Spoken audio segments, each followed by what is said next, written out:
Well, I've made videos like this before, and for some reason, this sort of topic comes up really every few months, but every few months, it still never ceases to amaze me just how quickly people seem to forget.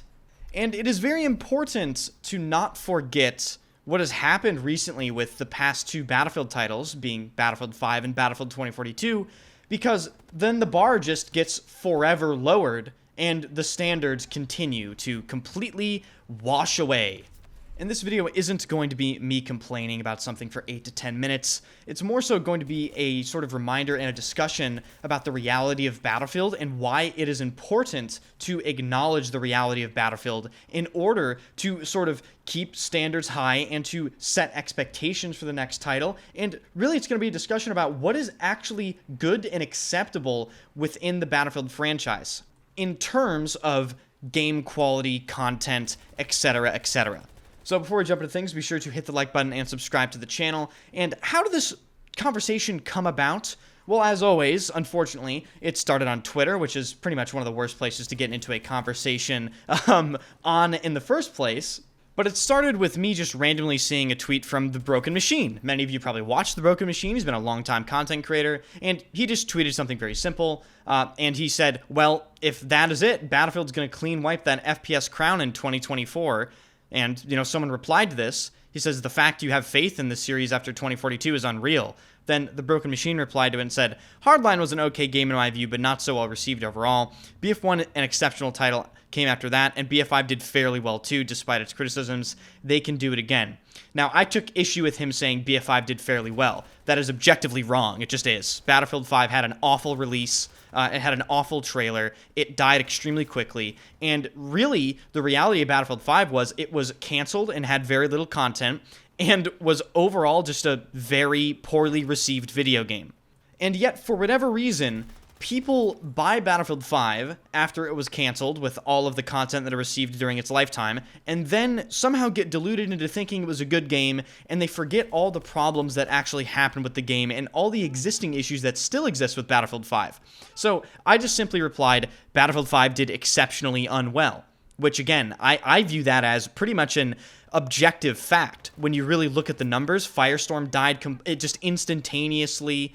The cheating problem was through the roof. Some of the worst maps in the franchise. Insane delays. If you remember, Al Sundan was delayed for some unbelievable amount of time. I think it was multiple months. Then it released and was one of the worst maps in the game. Some of the worst TTK changes ever. And remember, those TTK changes were completely against the community's wishes. The communities did not want them to rebalance the entire game, and yet they did it, I believe, 3 times. And then, of course, naturally, because we're on Twitter, someone replied to me and said, and yet you've constantly bashed on them throughout the lifespan of BF5 and 2042, even though both games are really enjoyable. And this is where it kind of blew my mind. This person is claiming that Battlefield 5 and 2042 are really enjoyable, and I think he actually means good games, and he then critiques me for complaining about them, when Battlefield 2042 and BF5 are, objectively speaking, the 2 worst Battlefield games of all time.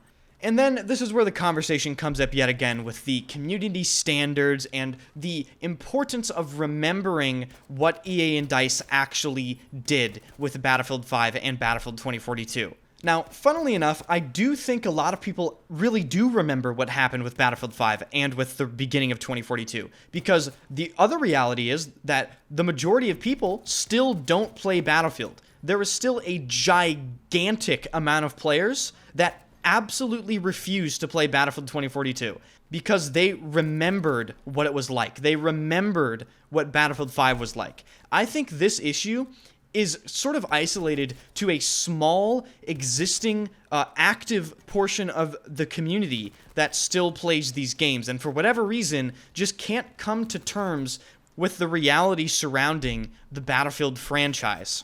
And why I get so fired up about this stuff is if we accept games like Battlefield 5 and games like 2042 as quote-unquote good games, then all you're doing is lowering the bar. And I got news for you guys. EA and DICE are totally fine with the bar being lowered because that means the same amount of money for them, but less work. We literally just receive less content and they get their $60, $70, $80, $120 for the pre-orders and for the purchases of the game. And I generally think it's been so long since a truly good Battlefield game is released that people forget what that actually feels like. Now, a lot of people would consider Battlefield 1 to be the last true Battlefield game to actually release, the last complete, flushed out Battlefield experience, and I would agree. That game has more content than Battlefield 5 and 2042 combined at this point. And that is what a Battlefield truly should be. It should be a flushed out experience with a lot of maps, a lot of assignments, a lot of weapons, and it should be more polished. And Battlefield 1 is more polished even with its existing problems. So when I see a bunch of people, not just the single person on Twitter, sort of come out of the woodwork to defend Battlefield 5 and 2042, like their lives depend on it, it just sort of confuses me because what is the incentive? You're not really getting anything for defending this, so why are you defending it? Do you enjoy getting less content? Do you enjoy not having premium or a server browser or really functional mouse input or assignments that make sense or a scoreboard at launch? I'm not really understanding why so many people come out of the woodwork to defend EA and DICE when all they've done for the past few years is kind of just spit on their fucking face. And then the funniest part to me is whenever you bring up some basic facts in these arguments, like, hey, 2042 has no content, or hey, Battlefield 5 was so bad it got canceled. These are just basic facts, right? You can just state them in an argument. They will literally just call you toxic. And you aren't toxic at all. You're just stating, basic facts that they can go look up for themselves. And again, for whatever reason, it is just extremely hard for these people that defend these games so vehemently to actually come to terms with reality. So I speak to everyone out there with real standards that still exist. Hey, hold it to them, right? Hold it to EA DICE. I personally firmly believe that until we get a Battlefield game that is at least as good as Battlefield 1, we're just not going to be satisfied. Because in my view, Battlefield 1, in terms of content, in terms of polish, in terms of just everything around that game, that is really the bare minimum that this community deserves after two disasters like Battlefield 5 and Battlefield 2042. And I don't think we should be here settling for less, and I don't think we should be pre-ordering, and I don't think we should be on Twitter defending EA and DICE for the release of the past two titles. I just really don't. So certainly a hot topic. I'm sure the comment section for this video will be, just filled with a bunch of takes. Certainly let me know yours. If you enjoy the video, hit the like button and subscribe to the channel. Join the Discord. Marking enemy helo!